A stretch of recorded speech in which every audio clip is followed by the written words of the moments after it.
Okay, welcome to your last and final video, pulling it all together.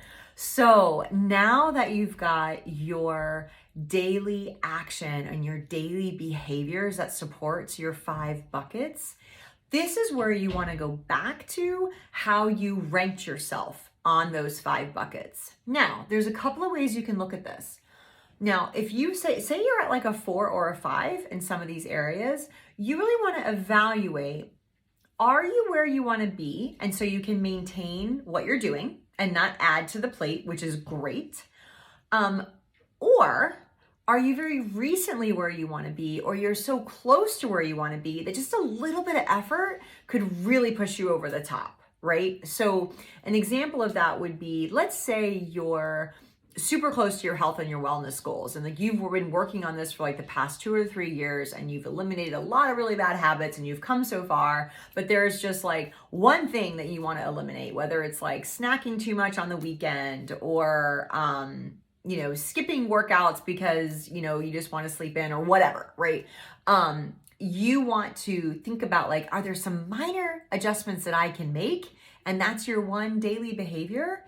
And if you have that, then that's fantastic, because you can just kind of layer those on, right? Now, some of the other areas, if you're at like a 1 or a 2 and you've got some things that you're really working on, and that is a major priority for you. You just had a health scare, or debt is exhausting you, or your marriage needs significant attention. Like, if you've got those 5 buckets and you've got 1 or 2 that like are a must and like must be fixed right now, then I would suggest that you pour yourself into the daily behaviors in those particular categories that you outlined, right? So remember, we don't have to boil the whole ocean. This is about creating momentum that we can then build on as we get into our next quarter. So your first step here is to really go back to how you rated those 5 categories and focus on 1 to 3 of them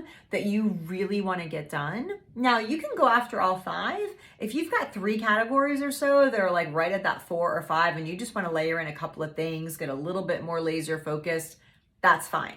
But I trust you here. And if you need advice, please feel free to reach out to me. I'm happy to talk through this with you. Now, once you determine where you want to distort your effort, then I want you to go back to my daily behavior that supports this is, and I want you to take out your schedule. I want you to take out a calendar, and I want you to look at it by hour, and then determine where in your day can you stack some of these behaviors. If it's work on your relationship, I mean, I can send my husband a text and tell him that I love him and what I appreciate about him every day at 2:00. No problem. I can set a timer in my phone to remind me to text him that, right? I can schedule a date night every other Friday night if that's, a possibility. And we could plan that out and mark it on the calendar right now. Boom, done, right?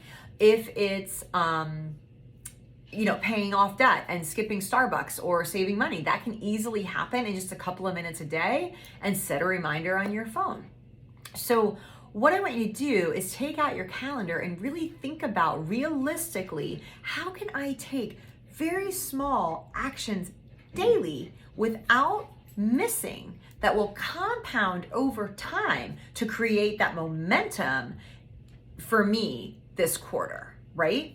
And now, once you have all of that written down, I want you to focus specifically on that morning routine.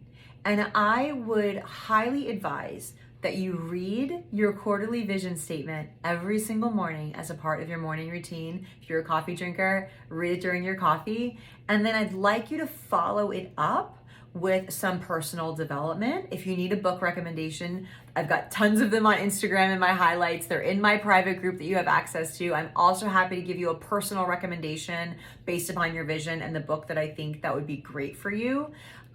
So I would say read your vision statement every morning, 10 minutes of personal development. I like to listen to mine in my ear while I get ready in the morning or fold laundry.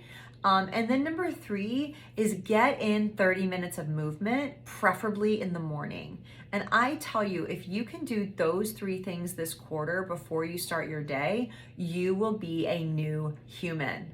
And then you're going to take your daily behaviors that you have written down under each of your 5 categories, and then you're going to plug them in reminders on your phone or updates to your calendar that you read each morning to remind yourself that you're staying on track. And I can promise you, with a morning routine, with a health and wellness routine, listening to personal development in the morning, and then holding yourself accountable to daily behaviors, you're going to look back in as little as 10 to 12 weeks, and you are going to be floored at who you have become. And you will have so much momentum built into your life that we're going to be able to set the world on fire together. And let me tell you what, that's an amazing, amazing place to be. So I love you. Feel free to submit your work to me if you want me to take a look at it, or any advice or recommendations that you need. I am here for you. I am in your corner and I am cheering you on. Okay, I'll talk to you soon.